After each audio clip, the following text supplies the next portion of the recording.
Or, si vous cassez un flacon, vous allez être malade. Ah tiens. Parce que c'est une partie de vous qui est cassée, énergétiquement. Ah oui. Donc il y a des répercussions. Alors, bon, pas sur la préparation de l'huile de millepertuis qu'on a vu, bon là, vous pouvez casser le flacon, ça ne va pas faire grand-chose. Mais si on rentre beaucoup plus en avant dans ce genre d'études, il y a des interactions qui se font. Mais pour quelle raison que, vu que tu as un certain degré avec ces personnes-là, quand tu fais un séminaire comme nous, pourquoi est-ce que tu n'aides pas chaque personne à pouvoir se purifier davantage pour qu'on puisse te suivre? Mais il faudrait qu'il passe un cours là-dessus. Parce que faudrait faire des non, mais même cours. quand on arrive, tu vois, mais donc messieurs, mesdames, avant de commencer, je vais déjà m'occuper de vous. Un petit verre. L'initiation à tout le monde. Et Un après, petit on verre. travaille. Oui, mais alors le problème. Un médicament hors médical. C'est pas Tu n'as possible. pas le droit. Mais tu donnes pas le médicament là. Attends, Tu dis à Oui, mais chacun attends. que tu as quelque chose. C'est pas possible pour deux raisons. Nous Déjà, n'avons pas le droit. on n'est pas pharmacien, on n'est pas médecin, donc on n'a pas le droit de donner Ah, des non. substances. Donc, Juridiquement, on n'a pas le droit. Et deuxièmement, Voilà. c'est ce que la petite histoire que je viens juste de raconter. À une personne, ça va rien lui faire de spécial, il va se sentir bien, et puis l'autre, ça va la brûler. Bah, écoutez, c'est simple, en matière de droit, Ben, par tu prépares exemple, les cercueils. Bernard peut dire que je le fais. Bon. Et puis lui, aujourd'hui, il est gentil, il est beau. Oui. Hein. Bon, le jour, ça le brûle. Si lui dit, bon, je suis brûlé, je vais rien dire. Sa femme lui dit, mais comment ça se fait? Il porte plainte, c'est son ayant Et droit. voilà, c'est sûr, Paul. Le débarrage est parti. Chacun signe une décharge avant de commencer. Non, non, C'est pas comme ça. Et on prépare les cercueils, comme ça celui qui claque dedans. Non, écoute. Lorsque même vous signez une décharge, il n'est pas médecin, il n'est pas pharmacien. C'est cela. Donc la décharge est non avée. Oui. Oui, mais on fait On l'expérience. ne va pas Non, plus non. loin, on a fini. Non, mais- Parce que sinon, c'est du Non. chef de Voilà. Ce qu'on a Mais fait c'est aujourd'hui, c'est on tout. passe le petit On peut flacon, pas. C'est tout. prenez contact avec le petit flacon. Oui, le petit flacon, bon, lui, il risque rien. Il fait un peu comme il veut. Oui, mais au moment où la chose arrive, ça disparaît. Je ne connais pas qui sont. Non, mais il faut, c'est-à-dire qu'éventuellement on peut faire si un jour ça intéresse certaines personnes, on peut faire un cours sur la spagyrie, mais on ne Ça peut vous pas intéresse. vendre des produits spagériques. C'est interdit parce qu'on n'est pas ni pharmacien ni Mais on peut médecin. vous aider à le faire. Mais donc il y a un chacun fait phénomène. chez Voilà. Voilà. Chacun peut le faire chez lui Mais en respectant les Il y avait un livre qui de avait sécurité. paru, je crois, dans on les dit éditions motus d'Angle, cyber, la liberté et tais-toi. fait par un médecin allemand, et je Oui. crois que ça s'est fait. La médecine chimique. les cornues, une demi-heure, s'arrêter. Alors non, mais il y a- faut une chauffe constante. Alors faut en fait utiliser dans ces systèmes-là des chauffe ballons électriques. Parce qu'on va pas les mettre sur le gaz. Donc il faut un chauffe-ballon avec un régulateur. Un chauffe-ballon, c'est un instrument qui est comme ça. Avec deuxième après-midi. Alors maintenant, on en est au rituel complet de désenvoûtement. Donc c'est là où il faut être le plus attentif et où ça va, où avec toutes les préparations qu'on a vues, eh bien nous sommes maintenant capables de réaliser le rituel de désenvoûtement. Alors ça fait déjà quelques semaines, voire quelques mois qu'on suit un entraînement respiratoire régulier. Donc on a emmagasiné suffisamment d'énergie pour pouvoir agir. Alors, une chose qui va être extrêmement importante dans le rituel, c'est toujours, comme je l'ai dit hier, c'est d'être détaché de l'action. C'est pour ça que l'entraînement est capital. Plus vous aurez accumulé d'énergie en vous-même, moins vous serez obligé de vous investir personnellement dans le rituel, moins vous prendrez de risques, donc, et plus le rituel sera efficace. Donc, la règle numéro 1, c'est de ne pas s'investir émotionnellement, de ne pas s'investir personnellement dans l'opération de désenvoûtement. Vous devez le faire, mais vous n'en attendez pas de résultat. Vous devez en fait faire votre travail correctement, et peu importe le résultat. C'est un détachement dans l'action. C'est l'histoire du tir à l'arc zen, où le chinois tend son arc, il se met en état de méditation, il se concentre et tout. Sans regarder la cible, il lâche la flèche. Et une fois qu'il a lâché la flèche, il va même pas tourner la tête pour regarder s'il a atteint sa cible. Il prend son arc, il s'en va. Son travail est terminé. Oui, mais ça va à chaque fois dans le mille. Ça va dans le mille. Donc la concentration devait quand même être assez importante. C'est un état, voilà, de concentration totale. Ah ouais. C'est travailler. Bon. Mais il ne s'intéresse pas au résultat. Non. Il s'intéresse tout simplement à accomplir son geste parfaitement. Voir la flèche dans le mille. Il veut avoir un état mental parfait, faire son travail de manière parfaite, s'approcher le plus de la perfection. Et le résultat ne l'intéresse pas. Dans un rituel, il faut exactement avoir le même détachement. On a une très bonne préparation parce qu'on aura son entraînement complet. Donc, si vous êtes bien entraîné, vous n'avez pas à vouloir obtenir un résultat quelconque, vous avez tout simplement à faire l'action. Et puis une fois que vous avez fait l'action, votre travail est terminé. Donc, aucun investissement émotionnel dans le but à réaliser. Ça, c'est capital parce que dans les protections et dans une des protections importantes de l'opérateur, c'est ce détachement dans l'action. Alors, une fois qu'on a réussi à... Et pourquoi ce détachement dans l'action? Tout simplement parce que vous avez accumulé tellement d'énergie en vous que ce sont ces énergies accumulées qui vont faire le boulot à votre place. Vous vous débrouillez pour faire le rituel le plus parfaitement possible. Et puis, vos énergies, toutes les respirations que vous avez accumulées en vous, vont faire le reste. Alors, il va falloir dresser un autel. Alors, on va dresser un autel. Alors, l'autel sera de préférence dirigé face au nord. Pourquoi face au nord? Comme on l'a dit à midi, tout simplement parce que le nord, nord-sud, c'est le sens des courants et des échanges magnétiques de la planète. Donc les échanges magnétiques de la planète se font nord-sud, le nord représentant l'aspect, je dirais, spirituel, et le sud, l'aspect plus tellurique. Donc on va avoir le nord et sud. On a donc un courant magnétique qui va descendre, un courant magnétique spirituel qui va traverser notre planète de haut en bas, qui se fait nord-sud. Et on va avoir un écho énergétique, donc plus tellurique, qui va se faire sud-nord. Le nord représentant donc l'origine, Dieu en quelque sorte, et le sud, le miroir. Donc ça c'est la tête, le nord c'est la tête, le sud c'est les pieds. Le nord symboliquement c'est le soleil, et le sud c'est la lune. Donc, le principe du soleil étant au nord, et le principe de la lune étant au sud. Les temples égyptiens possédaient l'autel au nord. Les premières églises chrétiennes avaient l'autel au nord. Après, on a déplacé, on a considéré non plus une lumière magnétique ou énergétique, mais on a parlé d'une lumière plus solaire, c'est-à-dire une lumière qui va être plus symbolique, plus visible, et on a déplacé les autels à l'est pour rentrer, pour ne pas trop donner de clés opératives en fait au peuple, et pour rentrer dans une magie ou dans une religion plus symbolique qu'opérative. Donc on a mis les autels à l'est. On fait dans tous les rituels qu'on trouve, le petit pentagramme, il se fait face à l'est, parce qu'il est symbolique le petit pentagramme. Il ne va pas être opératif. Ah oui, mais quand on dit nord, il faut être face nord. Face au nord. Cette position. Voilà, comme je suis là, puisque le nord est en face de moi. Donc je fais face au nord. Pas à l'est, c'est symbolique. C'est vrai. Mais, oui. Pourquoi le 36, parce que c'est du côté de l'est, on fait à l'est, ça donne autant de force? Non, le 36, on le fait dans les 4 directions. On peut le faire au nord, à l'est, au sud ou à l'ouest, le 36. Parce que dans le 36, chaque nombre correspond à une direction différente. Oui, mais le 36, 3 et 6. Oui. Qu'est-ce que tu veux dire? À l'est? Non, toujours non. Regardez. Non. On peut tourner tout le truc n'importe quel côté? Non, tu ne tournes pas de n'importe quel côté. Tu le tournes du côté, le 36.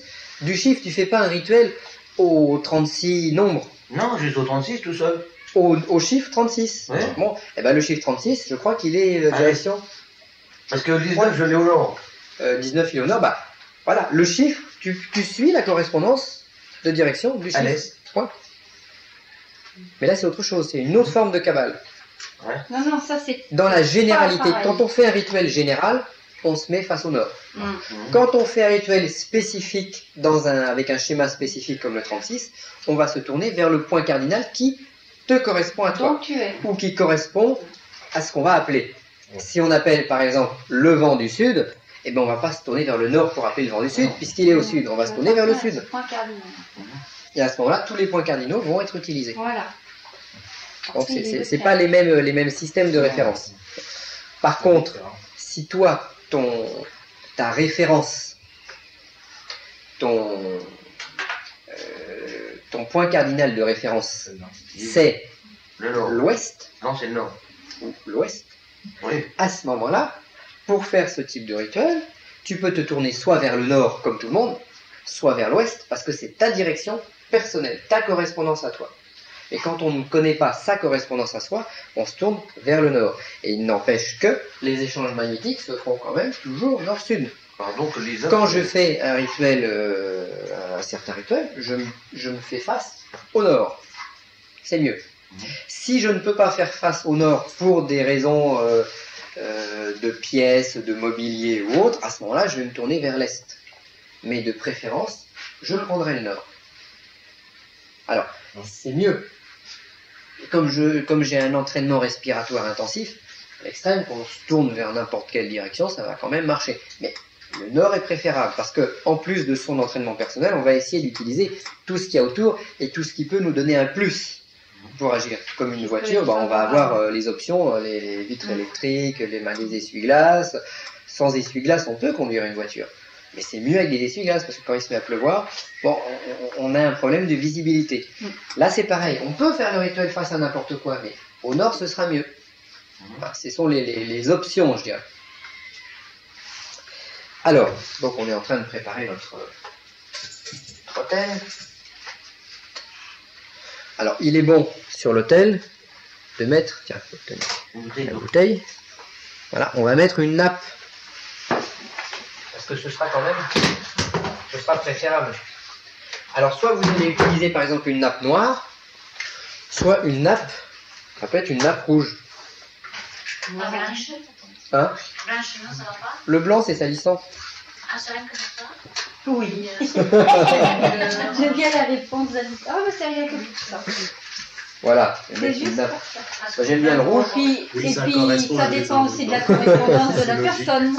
Tu vois, Honora, lui, il a compris. Alors, le rouge, ça correspond Voilà. également au feu. Honora a compris. Hein? Et alors? Alors, c'est Et- bien. Le feu, parce que bon, qu'est-ce Ça qu'on va correspond utiliser? au feu, puisque le travail qu'on va faire est un travail à risque. Brûlé, oui. C'est un travail de feu, puisqu'on va brûler les miasmes, si tu veux. Donc, le rouge convient, Oui, mais parce toi, que c'est la couleur du Hein? feu. Ah oui. Le noir peut convenir, parce que c'est symboliquement la couleur du tellurisme. Ah oui? Ah Ouais. oui. Ah oui. Les C'est pas parce que sorciers, t'es satanique. les sorciers s'habillent en noir. Ça n'a rien à voir. Et c'est la couleur du tellurisme. Il y a une absorption. Les vierges noires sont de cette couleur-là parce que c'est la couleur symboliquement du tellurisme. Elles appartiennent au terrorisme. Et le noir, c'est une absence de couleur en fait. Voilà. Parce que ce qu'on veut simplement, c'est isoler ce que je vais poser sur l'autel de la table. Et éviter de ne pas brûler la table en mettant le brûle-parfum, etc. Oui. dessus. Donc c'est pour ça, pour éviter... Oui, il ne dit pas pourquoi. Quoi. Oui, voilà. Si. Moi, j'y ai cramé un truc. C'est enregistré, hein? Bien sûr, c'est enregistré. Bon. Alors, maintenant qu'on a notre autel, qu'est-ce qu'on va pouvoir mettre dessus? Alors, il y a un élément qui est important qu'on va mettre sur notre autel, ça va être le blason. Alors, c'est là qu'on va commencer à parler un petit peu du blason.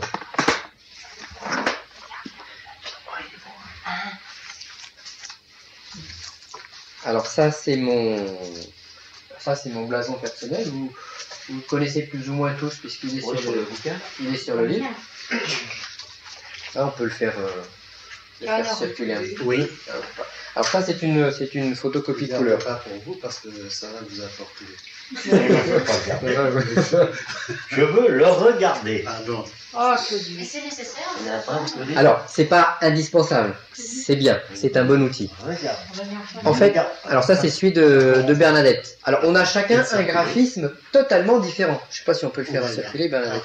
J'en donne l'autorisation au C'est un, céramique. c'est un original. Oh, splendeur. Ah bah je lui parle. Je lui parle. Alors, Oh, splendeur, aux merveilles. Ah oui, Donc, Ah, ça. il va falloir il est beau. un pentacle d'autel. Le pentacle d'autel est là pour, en quelque sorte, concrétiser les forces positives qui vont être utilisées pendant l'opération. Le pentacle d'autel le plus simple et qui est utilisé par tout le monde, ça va être le pentagramme. Donc si vous n'avez pas de pentacle de blason personnel, vous allez prendre une feuille de parchemin et vous allez tracer un beau pentagramme. Pas comme le mien, hein. Oh là là, oui, Ah, il est un peu il est oui, tracé comme ça. les pointes ouest et est, c'est un peu grande. Alors, voilà, le pentagramme doit toujours avoir la pointe en haut. En bas, sans La pointe en haut, le pentagramme représente les forces spirituelles. La pointe en bas, il ténèbres. représente les forces des ténèbres, avec les deux cornes du bouc et puis sa barbiche. Mais il y a des, j'ai vu une église par chez nous, le machin à l'envers. Ouais. Et tout en rouge. Donc, Sur du parchemin. voilà, sur un parchemin animal de préférence. À Lyon, il y a une église qui porte la, Alors, la vous prenez- tête du bouc. Vous prenez un parchemin animal qui fasse 21, qui fasse comme une feuille de papier, comme un format 21, 29, 7, hein, ou disons 20 cm sur 30 cm à peu près, Sur la peau de veau. sur un parchemin animal. Oui, de veau. Une peau de veau, une peau de chèvre, on trouve. Une peau de bouc. Une peau de bouc, c'est plus difficile à trouver. Oh la pauvre bête. Parce que ça sent. Oh, à Paris, il y a un endroit qui trouve tous les machins. Paul Bernard. Alors, Sur la peau de Paul Bernard. la peau de Paul Bernard. Alors, alors Bernard, si un jour on a, on coupe la peau du dos. si un jour on a la chance d'avoir un morceau de peau de Paul Bernard, bah, Ah, c'est tout On dans peut la vie. l'utiliser. ce sera pas de peau pour lui, mais J'aurais servi à quelque chose. C'est pas toi qui as joué dans le tatouage, non? bon. J'aurais servi à quelque chose. Alors donc, vous achetez une feuille de parchemin animal et vous allez tracer un beau pentagramme. Alors vous allez prendre un compas, vous allez tracer ça de manière géométrique et vous allez tracer un trait qui fasse peut-être 1 cm d'épaisseur. Alors il peut se tracer en noir, mais également en rouge. Donc vous allez de préférence utiliser une encre rouge pour tracer votre pentagramme. Encre de Chine, Bernard. On va faire comme on peut. Alors, Ouais. je vous conseille de faire des essais sur un petit morceau de parchemin, parce que selon l'encre que vous allez utiliser et selon la peau que vous aurez, ça va plus ou moins baver, ça va plus ou moins... Donc il faut Alors que du. y aller. Il va tomber, il est bancal. Rouge. Rouge, on va tracer en rouge. Et le trait doit avoir une certaine épaisseur, bon, entre, disons, 7 mm et 1 cm. J'ai un tapis consacré, mais qui n'est pas en parchemin. Alors, ce qui sera bon, c'est, attention, de fabriquer, n'achetez pas le pentacle tout fait, il faudra le fabriquer vous-même. C'est ça. Donc, Et Toi-même, ce non. pentacle d'autel ne servira qu'à cette fonction de rituel de désenvoûtement. Combien de diamètre? Diamètre, bah, tu fais ça sur une feuille sur Comme ça, 20 cm 20 par centimètres. 30. Mais il faut le faire à une certaine période.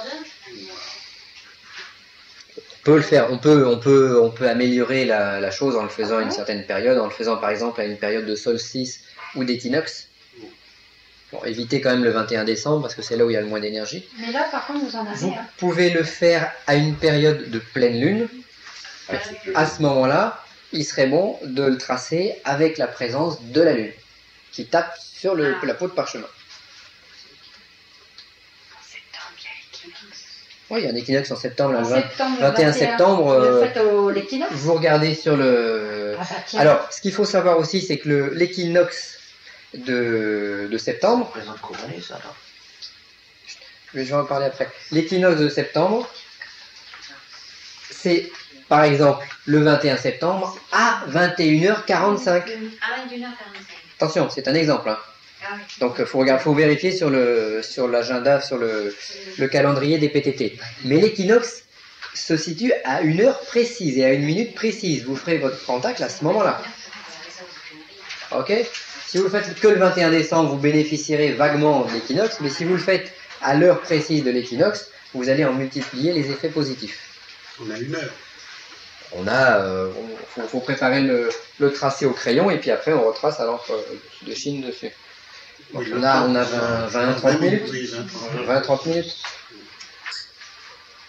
Alors, si vous possédez un blason, c'est mieux parce que le blason, alors le pentagramme, c'est l'être humain, ça représente l'être humain avec la tête ici, les bras comme ça, et les jambes comme ça. Donc, c'est un être humain. Donc, si vous dessinez le pentagramme, vous dessinez un être humain. Si vous possédez votre blason personnel, c'est plus qu'un être humain, c'est vous. Donc, ce sera beaucoup plus précis. C'est-à-dire que ce sera symboliquement les forces qui vont entrer en action dans le rituel. Et quelles sont ces forces? Eh bien, c'est les forces de l'opérateur. Question? Oui, l'équinoxe c'est le 23 septembre à 5h37, temps universel.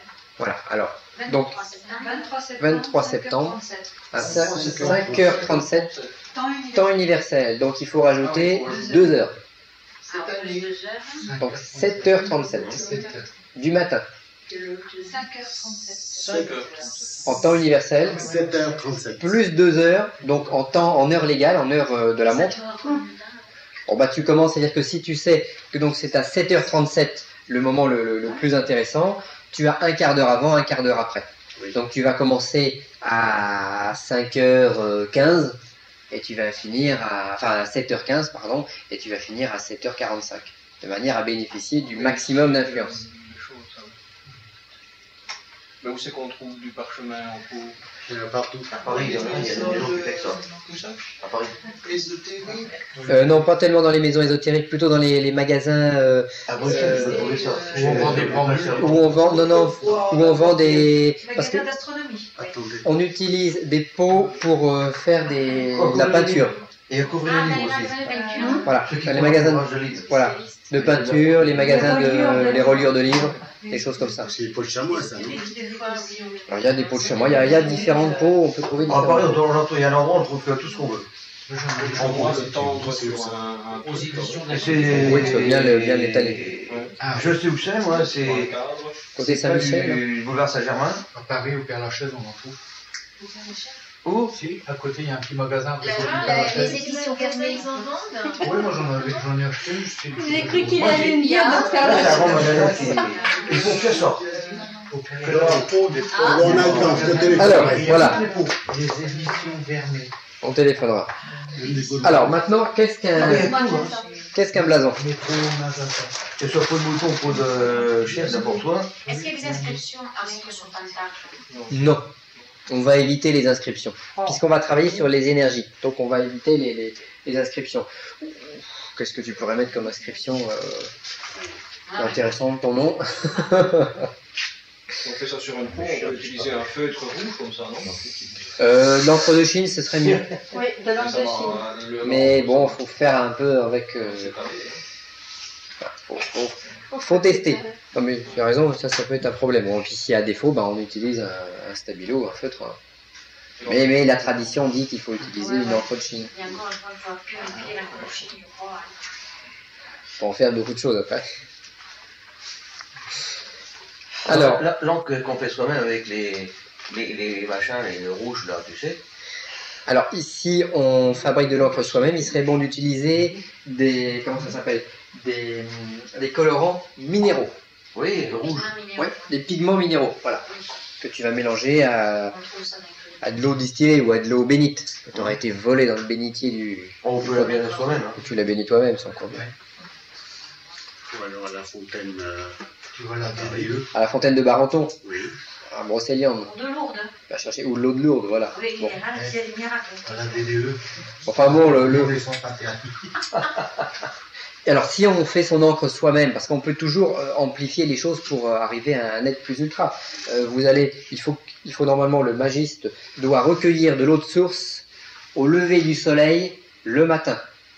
Une eau qui jaillit de la terre et qui n'a pas encore vu la lumière du jour. Elle est recueillie tout de suite, mise dans un bocal en verre entouré, entouré d'un chiffon pour éviter les lumières colorées, le soleil qui va taper dedans. Vous l'emmenez et puis vous faites votre mélange de pigments avec cette eau-là.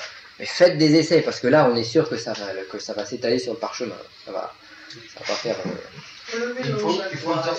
Cette eau dont tu parles, c'est pour être mélangé à quoi? C'est pour être mélangé si on veut fabriquer son encre soi-même. Ah bon? C'est pour mélanger à des pigments minéraux rouges pour tracer son pentagramme rouge. Mais là on rentre dans des détails qui sont pas forcément efficaces. Il faut exorciser avant la peau de... On va tout exorciser avant. Ouais. Systématiquement on va tout nettoyer, éventuellement avec le rituel de désenvoûtement qu'on va voir juste après. Alors le blason, le blason c'est tout simplement une représentation de vous-même. C'est vous en image. Donc les forces occultes qui vont venir, qui vont se promener, vont s'apercevoir que vous savez qui vous êtes sur le plan occulte. Donc elles vont se méfier. Le blason, ça peut être un signe de reconnaissance entre opérateurs aussi. Parce que bon, ils vont dire, ah bah celui-là, tiens, il a telle chose, bon, mais il est de telle nature. Et puis un autre va être d'une autre nature. Alors, le blason, comme on le disait, ne peut pas être... Le blason... écoutez un petit peu... Bon, Bernadette, arrête, s'il te plaît. Parce qu'on va pas avoir fini ce soir. Hein. Il est déjà 4h moins 20. Si on discute entre nous, c'est râpé. Hein. Et c'est Faël qu'il faudra aller voir. Hein. Alors, le blason donc, est utilisé comme pentacle d'autel. Le blason est une protection, c'est un bouclier. Donc c'est un bouclier supplémentaire, c'est une protection supplémentaire que vous allez utiliser pendant votre rituel. Alors c'est bien de l'avoir. Certains opérateurs, on a un ami qui a fait cette expérience, il porte son blason quand il fait un désenvoûtement, il s'est fait imprimer son blason sur un vêtement. Il l'a d'un côté et il l'a dans le dos. Oui. Ouais. Alors ce qu'il m'a dit, c'est que quand il met sa veste avec son blason qui a été brodé dessus, eh ben, il se sent différent.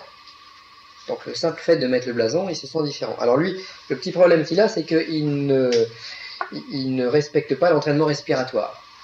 Donc il risque à un moment de se trouver confronté à quelque chose qui va le dépasser et puis qui va le mettre mal. Donc le blason, c'est une protection supplémentaire. C'est également une source d'énergie, de secours que l'on peut utiliser pendant le rituel. Si à un moment de votre rituel, vous vous sentez mal, vous allez, comme quand vous faites les respirations, vous allez placer la main gauche sur le blason et aspirer les puissances du blason.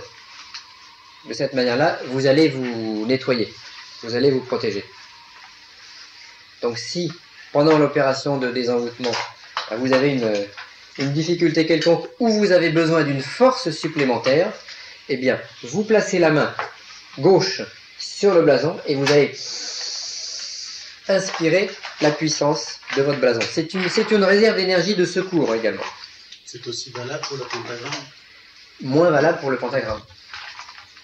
Puisque le blason est beaucoup plus personnel. Donc ça, c'est ça. C'est un petit peu la marque de son égrégore personnel. La marque qui nous signe au ciel. Alors, nous avons tous un blason, et ce blason existe déjà. Il est défini dans ses couleurs, dans ses contours, dans ses formes. Toute l'opération délicate de la personne qui va réaliser un blason, c'est d'aller chercher dans le plan invisible les couleurs et les graphismes de votre blason.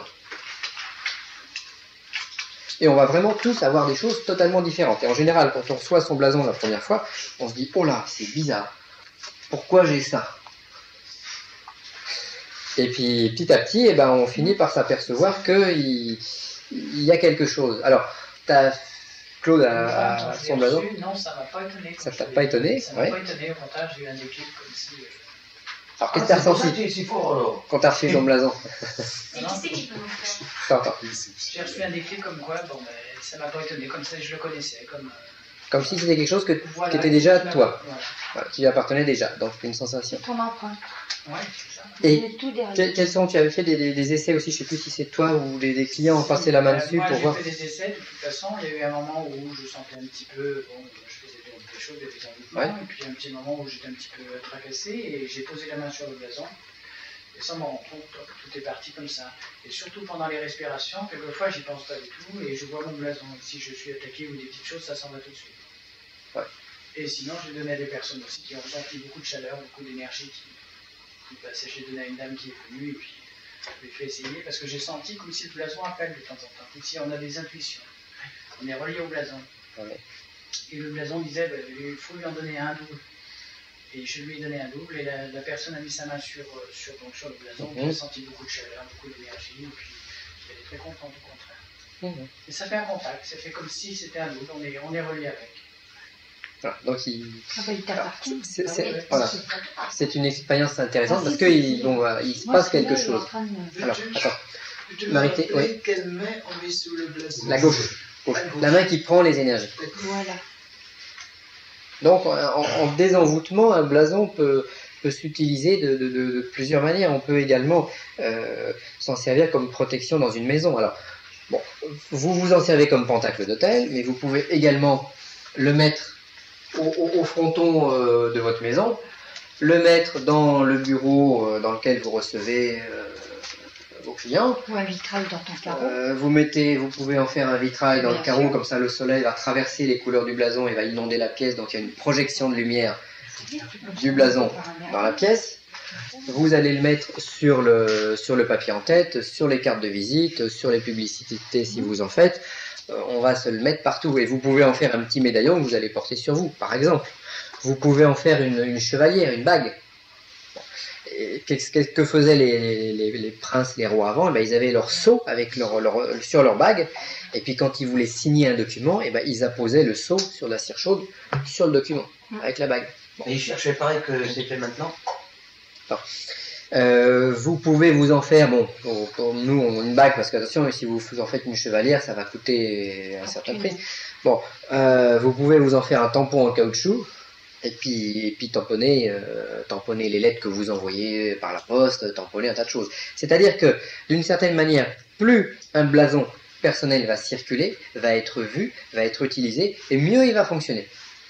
Donc plus il va vous apporter à vous d'énergie, et puis plus il peut éventuellement aider les gens auxquels vous allez le confier.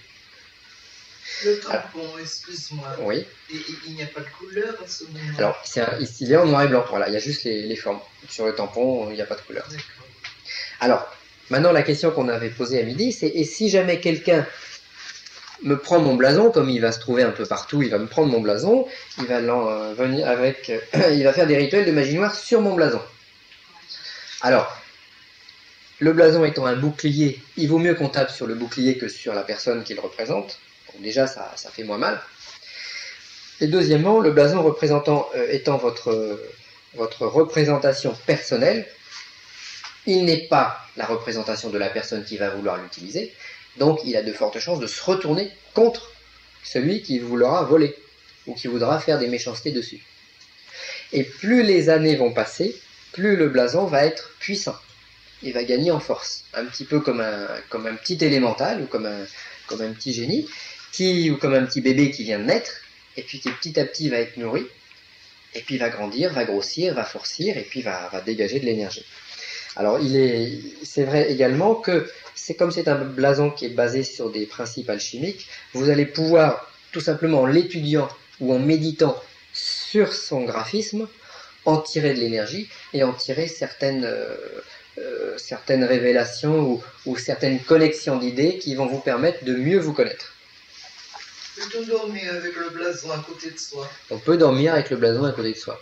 Alors, une fois, j'ai été descendu pour faire un travail et j'ai dormi dans une maison de retraite.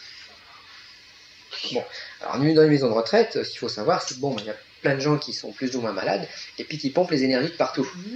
Alors là, j'ai sorti mon blason, je me le suis mis au-dessus de la tête pour qu'il veille pendant la nuit, qu'il n'y ait pas une ombre qui vienne essayer de prendre mes énergies.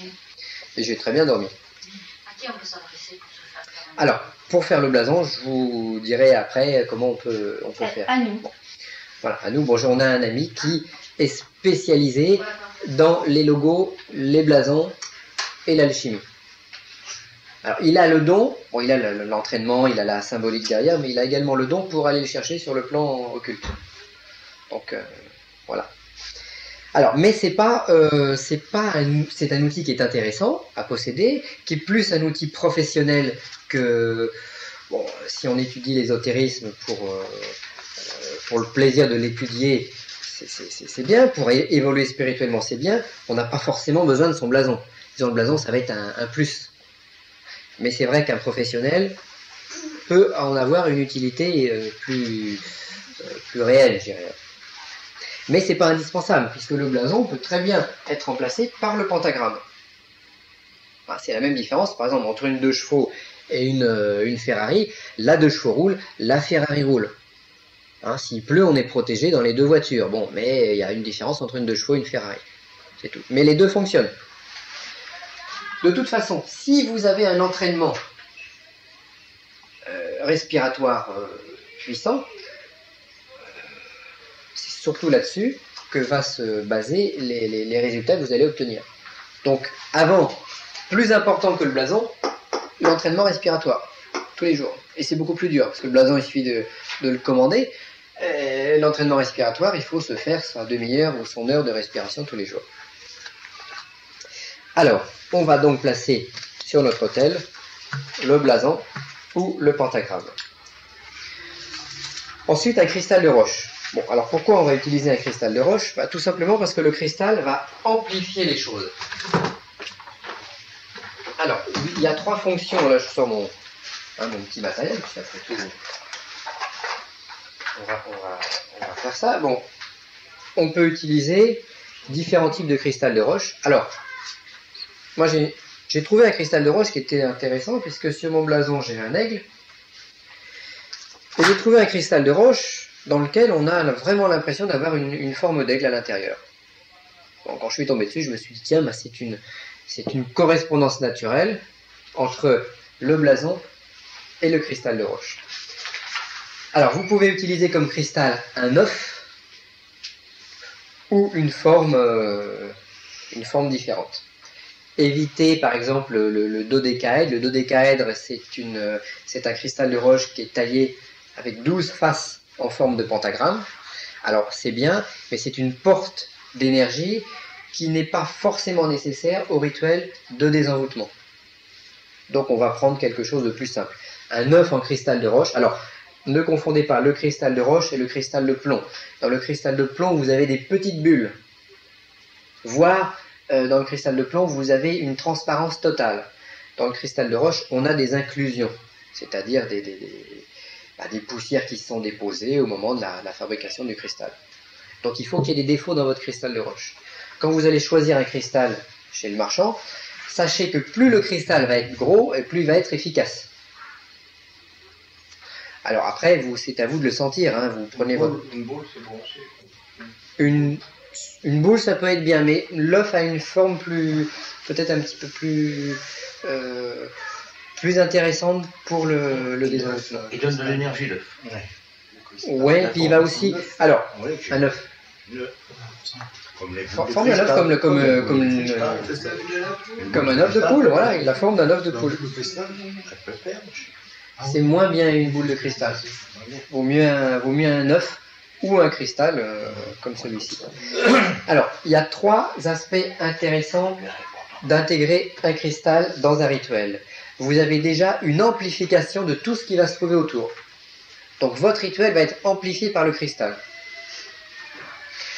Ensuite, le cristal a tendance à mieux canaliser les énergies, c'est-à-dire à ramener une ambiance à la pondération, à réharmoniser. Donc le cristal va réharmoniser les choses. Et ouais, j'ai pas leur foutre des tartes. Troisième, ouais, je peux le dire. Oui, qu'est-ce que tu veux? Troisième point important au niveau du cristal. Le cristal apporte de l'énergie. Et si vous avez des énergies négatives qui vont automatiquement tourner autour de l'opération que vous allez faire, eh ben, une partie de ces énergies négatives peuvent se fixer dans le cristal. D'où la nécessité également de nettoyer régulièrement le cristal qui va servir au rituel de désenvoûtement. Parce que lui, il va se charger en négatif. Alors, pour le nettoyer, il y a la meilleure solution, enfin, il y a deux techniques. Soit vous allez le laisser dehors dans une bassine, dans une cuvette remplie d'eau salée.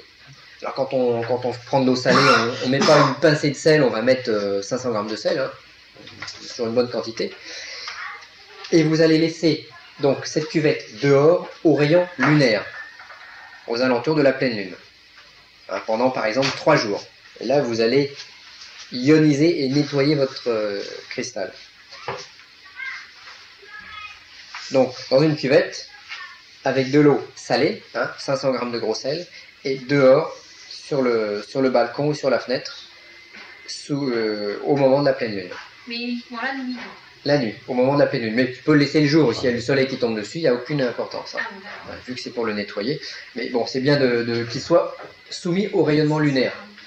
Un jour avant la pleine lune, le jour de la pleine lune et un jour après. Donc durant 3 jours. Ça va vous nettoyer et vous redynamiser un peu votre cristal.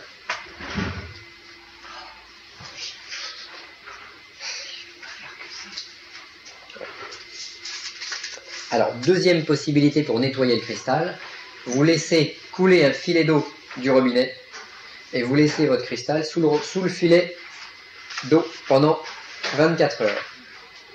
Oui, mais l'eau, elle est polluée puisqu'il y a du chlore à tout berzingue dedans. Tant pis. Ah oui. Et de l'eau de Javel, tant pis. Alors, si on fait comme on peut. Vous avez également, dans le même ordre d'idée, vous laissez votre cristal de roche dans une rivière qui coule ou dans un petit torrent pendant 2-3 jours. Hein. Alors, il faut juste faire attention, il faut le cacher suffisamment pour qu'on ne vienne pas vous le prendre.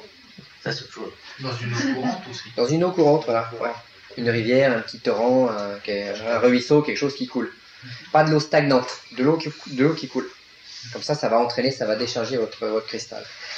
Alors, bon, il y a quand même une chose, c'est qu'au bout de plusieurs années d'utilisation, bah, il va quand même se charger.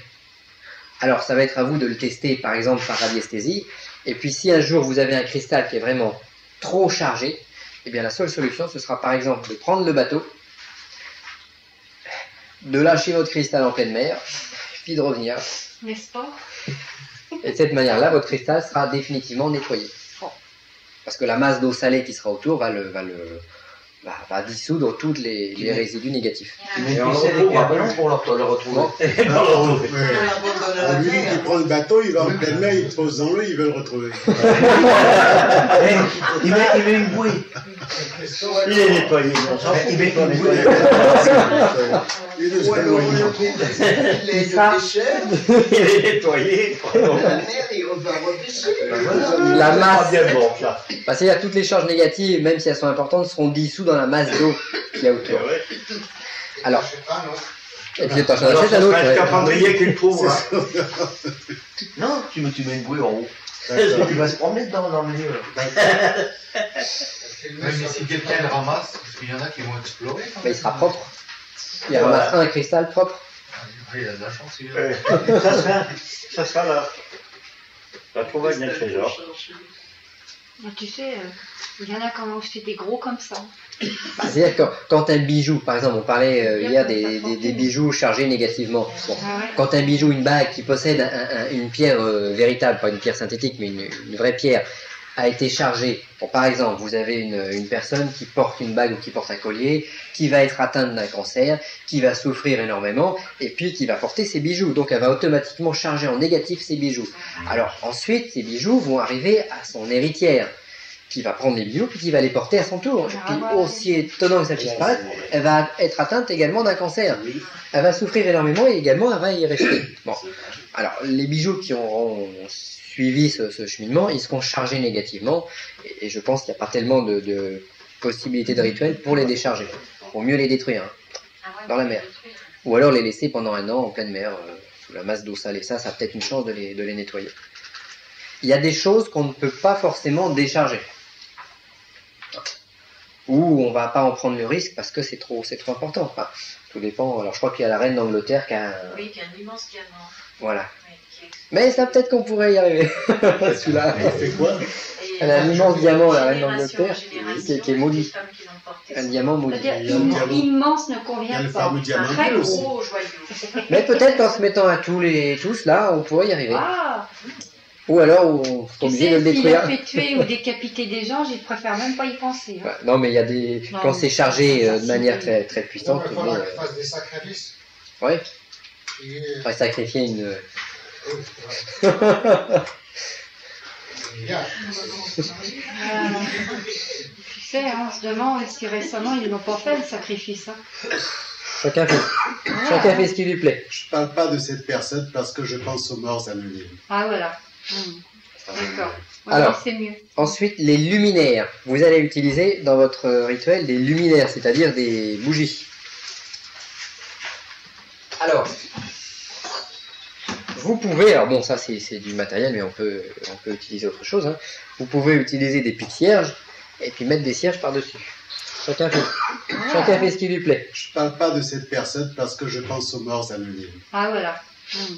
D'accord. Alors, c'est mieux. Ensuite, les luminaires. Vous allez utiliser dans votre rituel des luminaires, c'est-à-dire des bougies. Alors, vous pouvez, alors bon, ça c'est du matériel, mais on peut utiliser autre chose. Hein. Vous pouvez utiliser des pics cierges et puis mettre des cierges par-dessus. Ça c'est du matériel Professionnel. d'église. Ah non, vous avez, je suis ravi. Ah non, non, non. Non, je suis Ah non, là, c'est Alors, pas si vous, pour ceux qui éventuellement qui veulent ce genre de choses, vous allez à Saint-Sulpice, vous avez tout un tas de petites boutiques religieuses où vous allez trouver tout le matériel pour faire les opérations magiques. La seule chose, c'est Saint-Sulpice, voilà, place Saint-Sulpice, à côté de l'église Saint-Sulpice. Et là, il y a plusieurs boutiques, hein, donc il suffit d'aller à côté de l'église, et puis là, vous allez trouver... C'est dans ce coin-là qu'on trouve les pots, là, un peu avant. Ah oui, on trouve, oui. Il faut prendre la route, on traverse le boulevard Saint-Germain. Mais cela, on T'as ne la donnera place, pas. là. Et c'est juste avant. Et alors, Les gardes. bon, ce qu'il faut simplement, c'est ne pas dire, quand vous allez acheter votre matériel de magie, ne C'est faut pour pas faire dire le- à quoi c'est réellement destiné. Ben, pour faire la messe. Mon père. Avec la tête qu'on a. Pourquoi ils vous demandent? Ouais, ils demandent rien. Et tu vas chercher de l'encens, ils demandent rien, les sœurs. Ils vous demandent rien. Non, ils demandent rien. Ah, moi, quand j'y vais, ils me demandent Ils demandent rien. votre argent quand même. Si vous partez un gros Michel, Oui, vous nous aider parce que nous, un jour, on est allé avec notre Bah, puis, ça fait longtemps, puisque l'évêque, on bon. lui a demandé sa carte de... Avant, moi j'ai acheté toute une trousse d'exorcistes, on n'a rien dit. Vous avez de la chance, hein. Non, non. Ah, l'église n'est plus ce qu'elle était. Moi, j'ai appris Alors, mal vu, tu vois. les luminaires. Ah, c'était pas pour moi, c'était pour les gens. Les luminaires, il vaut mieux utiliser donc soit des cierges en cire d'abeille pure, soit des cierges avec, bon, comme cela, avec 30% de cire d'abeille. C'est mieux que les bougies qu'on va acheter en supermarché ou dans les librairies ésotériques. Puis en plus, c'est des grands. Parce que c'est les mêmes.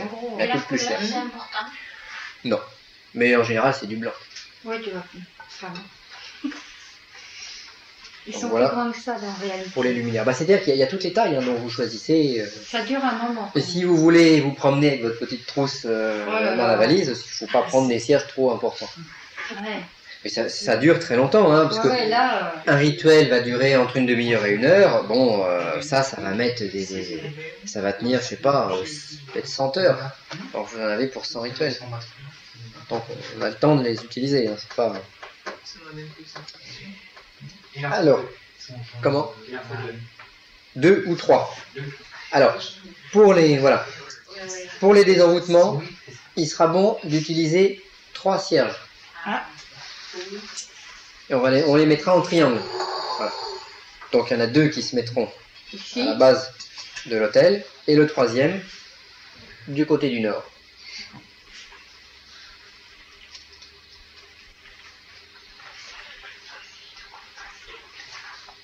Alors, l'encens maintenant. Vous allez avoir besoin de faire brûler un petit peu d'encens pendant le rituel. Alors, l'encens que l'on va trouver, vous avez par exemple de l'encens d'oliban en larmes. Bon, alors le problème de cet encens, c'est que dans les premières minutes de sa consommation, il va sentir très bon, et après il va carboniser, il va sentir le charbon. Donc je préfère utiliser soit du benjoin, qui a l'avantage de se consumer totalement, soit de l'huile essentielle d'encens, qui a l'avantage d'être sous forme d'huile, sous forme de parfum. Donc on va pas avoir le même problème. Alors j'en ai un petit reste ici, on pourra le faire voler tout à l'heure. Enfin, tout simplement avec un petit cordonnet en coton, d'entourer le manche, par exemple d'une couleur rouge ou d'une couleur qui vous correspond ou d'une couleur de votre 36 ou d'une couleur que vous aimez bien, de manière à avoir une isolation entre le manche et la lame. Il se pose à votre droite. Et il va se poser sur la table. Là. L'isolation qu'on va rajouter dessus. Voilà. Oui, l'isolation qu'on va rajouter par-dessus. Oui. Je voudrais savoir, au niveau de la dague, est-ce qu'on peut utiliser une dague qui est servie pour d'autres rituels, ou il faut spécifiquement pour le désenvoûtement une dague? Alors c'est mieux, je pense, d'avoir une dague spécifique pour une action donnée. Voilà. Parce que bon, tous les objets vont par les rituels qui vont être faits dessus, tous les objets vont se charger et c'est mieux d'avoir un outil pour un but bien précis. Voilà. Parce que si on utilisait la même dague pour faire par exemple des désenvoûtements et puis je sais pas, d'autres types de rituels, on pourrait avoir des petites interférences. C'est pas absolu, mais bon. Alors c'est pareil, la dague doit être éviter les couteaux en matière plastique, éviter les couteaux de décoration. On trouve de très belles dagues de décoration chez certaines personnes avec des animaux fabuleux, etc. Mais c'est pas de l'acier, c'est de l'aluminium, donc on va pas avoir l'effet escompté, l'effet voulu. Le principe de la dague, ça va être de dissoudre, quand on va travailler sur les chakras de la personne, ça va être de dissoudre les fluides résiduels qui vont s'échapper des chakras qui auront été travaillés. Donc il faut que ce soit de l'acier. On trouve en armurerie des couteaux de lancer qui sont très bien, parce qu'ils sont relativement peu onéreux. Et puis il suffit de rajouter un cordonnet autour, et puis vous avez une très belle dague pour faire des rituels. Alors n'achetez jamais des couteaux dans les librairies ésotériques, parce que là c'est pas ça, c'est l'assassinat. Et surtout, on va vous vendre des choses qui seront très jolies, mais qui ne seront pas forcément efficaces. Hein, il faut un Opinel qu'on va acheter à côté, sera un bien meilleur couteau rituel que l'épée de je sais pas quoi, voilà, qui sera en aluminium, et puis la lame quand vous allez la tordre avec les mains. Donc ce sera pas. Donc toujours quelque chose de réel, de solide. Alors, la dague, la nappe, on vient de la voir. Alors, la période lunaire. On dit dans certains textes qu'il faut faire les désenvoûtements en lune montante, ou les désenvoûtements en lune descendante, ou en pleine lune. Ce qu'il faut savoir, c'est qu'en général, en phase de pleine lune, on a un maximum d'énergie. Donc, vous allez avoir une résurgence de tous les symptômes de l'envoûtement. Et vous-même, si vous avez un bon entraînement, vous allez vous trouver plus fort en période de pleine lune. Donc la pleine lune, c'est une bonne période. Mais si vous avez un très bon entraînement derrière vous, les différences de phase énergétique de la planète ne joueront pas sur vous. C'est-à-dire que vous serez capable de faire le rituel de désenvoûtement à n'importe quel moment, à n'importe quelle phase de la lune. Si pour créer, par exemple si pour envoûter, on va commencer quelques jours après la nouvelle lune, donc quelques jours après la lune noire, parce qu'on a besoin d'une énergie montante, pour désenvoûter, on n'a pas ce problème de lune, donc on peut le faire à n'importe quelle période. Avec toutefois donc un plus au niveau de la pleine lune. Vous avez également un plus si vous avez un client qui vient vous voir et puis qui a un problème, si vous pouvez le désenvoûter le jour de sa date de naissance ou la période anniversaire, c'est bien.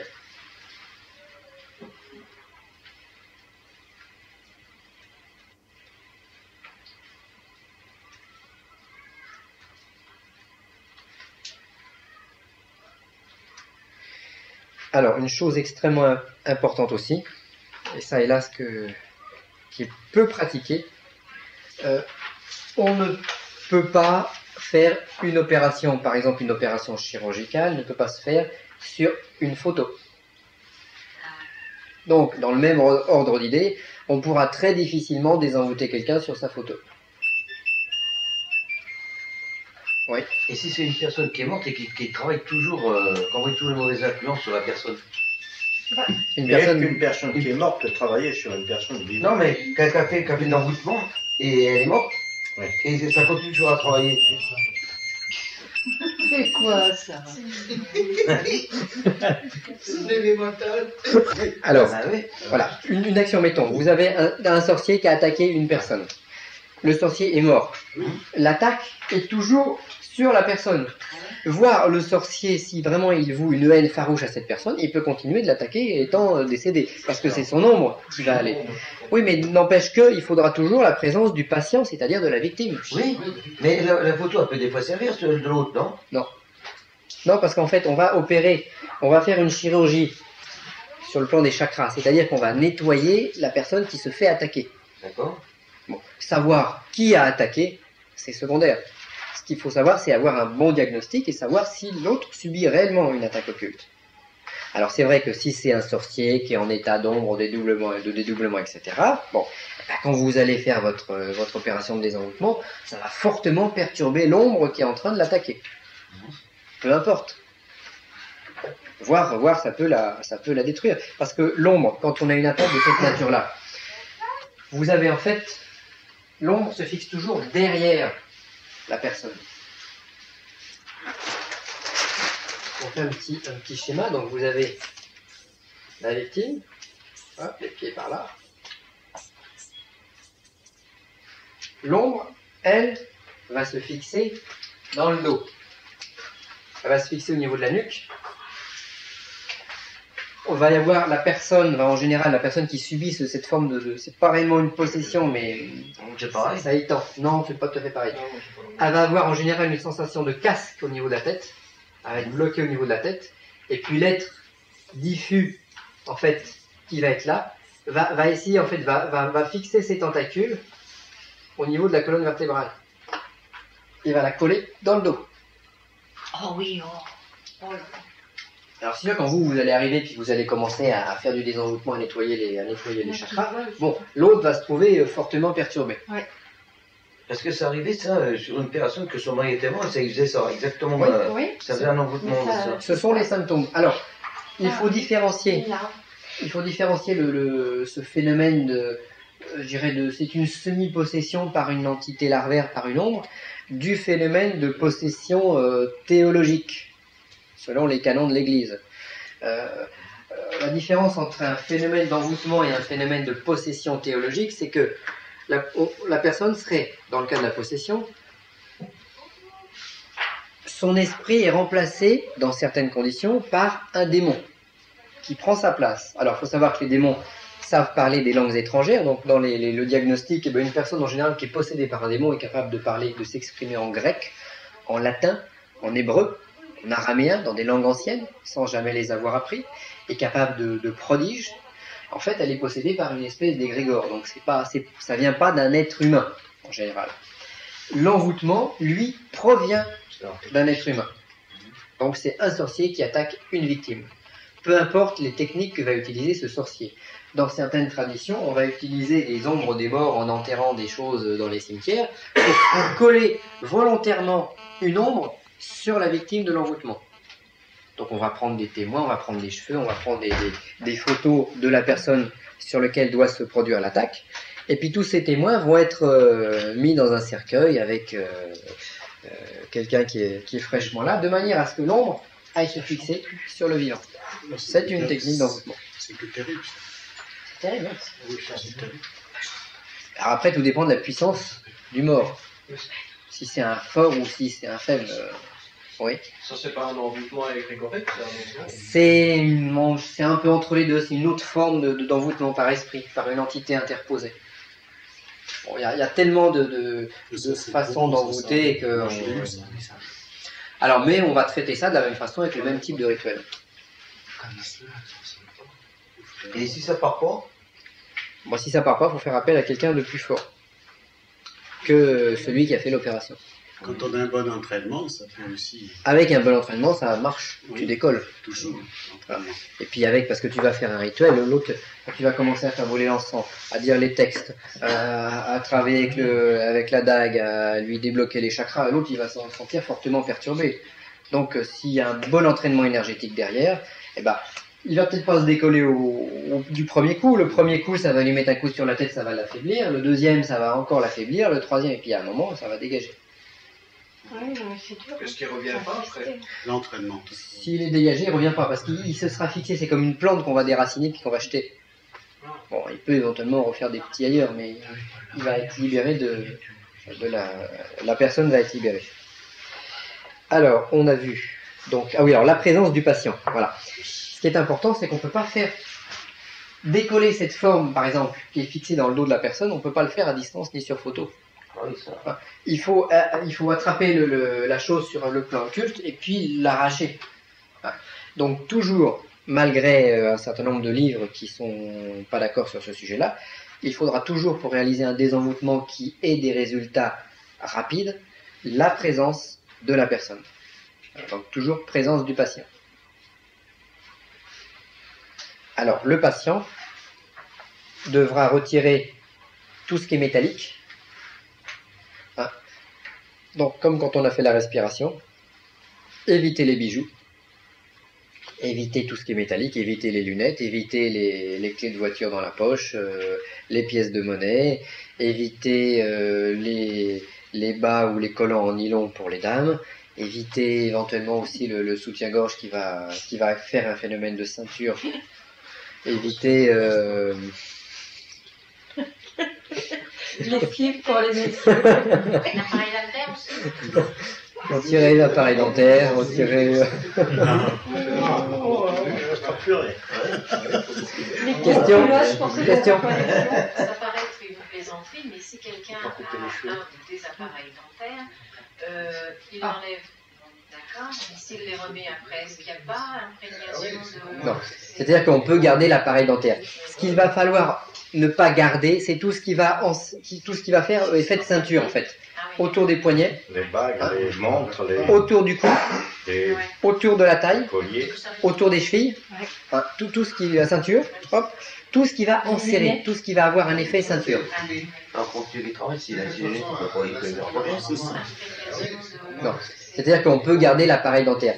Ce qu'il va falloir ne pas garder, c'est tout ce qui va faire effet de ceinture en fait.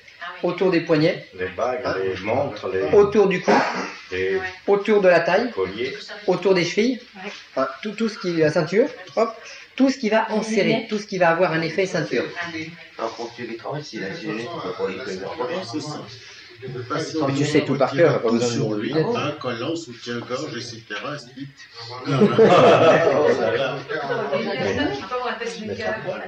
Comment?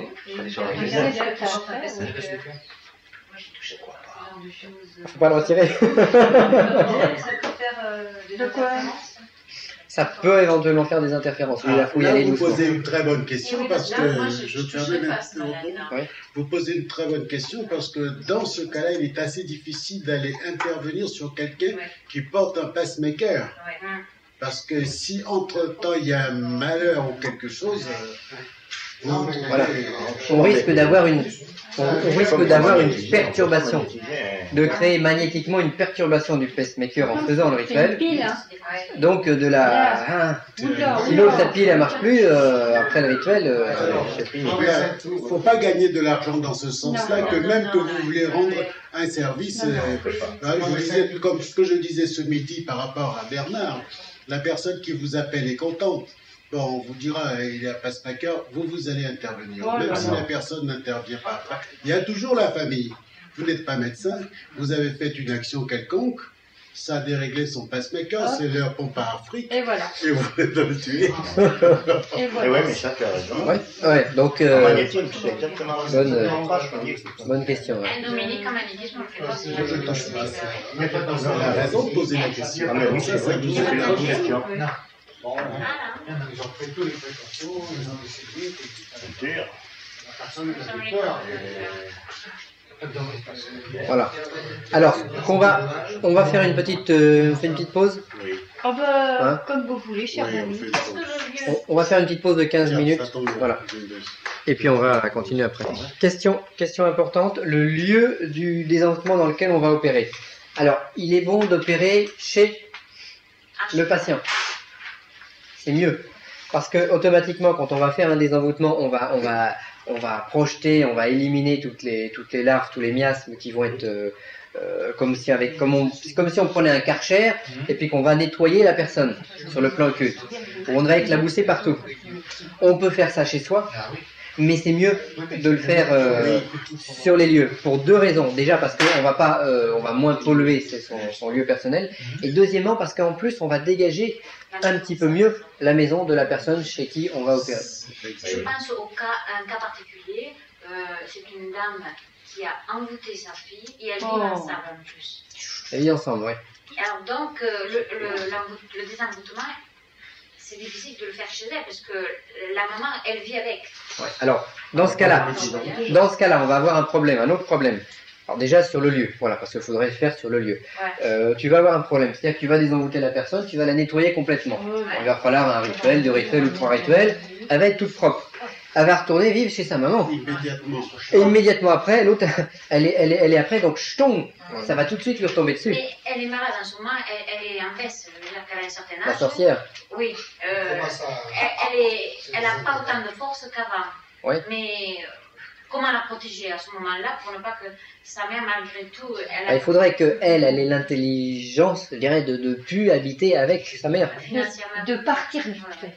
Il faudrait qu'elle parte. Ah, oui. Et ça, c'est un problème qu'on a. Parce que le fait de l'âge c'est pas évident. Le fait de l'âge de la dame n'a rien à voir avec sa force. Oui, mais bon, vous ne pensez pas que du fait qu'elle soit un peu malade, parce qu'elle a des retombées, elle a moins de force qu'avant. Elle a peut-être un peu moins de force qu'avant, mais dans la maison, tous ces courants négatifs vont être forts. Le mal, elle a 91 ans. C'est pas obligatoire, ouais. Et donc, alors le problème que tu vas avoir, c'est que quand tu vas la nettoyer, mettons à l'extérieur, elle va se sentir mieux. Et puis dès qu'elle va repartir dans le nid de guêpe, elle va se reprendre ses charges. Et même avec un contre-envoûtement, on aurait un problème qui serait peut-être moindre, mais un peu similaire, c'est-à-dire que dans le désenvoûtement, on nettoie. Mais si l'autre il refait des attaques, et ben on va avoir tendance à se recharger. Que l'autre système est beaucoup plus fort. Ouais, mais dans le contre-envoûtement, on va presque avoir le même problème, puisque contre-envoûtement, c'est une prise de terre qui dérive constamment les énergies négatives. Mais comme elle va aller habiter à nouveau dans le nid de guêpe, elle va se refaire contaminer jour après jour. Donc, même si ça s'élimine au fur et à mesure, elle va quand même se recharger, donc elle aura quand même des effets négatifs de l'envoûtement. Même si elle se décharge. Il n'y a pas tellement de moyens magiques de la protéger de manière absolue. Hein. Tu peux lui faire porter un cristal. Tu peux lui faire porter un cristal qui a été chargé. On peut avoir tout un tas de petites protections. Mais tant qu'elle sera dans le nid de guêpe, c'est comme, mettons, on attrape la grippe. On attrape une infection. On va à l'hôpital, on se fait soigner, on retourne chez soi, on est bien. Mais chez soi, il y a plein de microbes et de virus. Alors on rattrape la grippe et on retourne à l'hôpital pour se faire soigner. Et dès qu'on est guéri, on revient. Et comme le lieu est toujours infecté par les virus et les microbes, on a du mal à en sortir. Et elle est propriétaire des lieux, la vieille. Oui. Oh. La vieille sorcière. Elle est locataire. La vieille sorcière. Alors, avec elle parce qu'il y a des problèmes financiers. Alors, le mieux, la chance qu'elle peut avoir de s'en sortir, c'est que tu lui fais des grands nettoyages, puis en espérant qu'il y ait des retours de flamme, et puis que la... C'est ce que j'ai dit. Ça dégage. Moins, parce qu'une fois qu'elle sera décédée, on pourra plus facilement nettoyer la maison et puis tout le Oui, mais sur le même hôpital, on peut nettoyer la maison, comme ça, quand t'en reviens, un peu plus rapide. Mais ça, c'est un problème. Il y a des fois des problèmes où les solutions sont moins évidentes. Parce que l'hôpital, c'est pas possible, ça peut pas rien faire, si elle est à l'hôpital. Pourquoi la mettre à l'hôpital si elle est encore vaillante dans son esprit? Mais si elle est malade. Vous êtes Non, marrant. mais elle est pas malade au point d'être à l'hôpital. Voilà, il faut lui donner un petit bouillon, comme ça.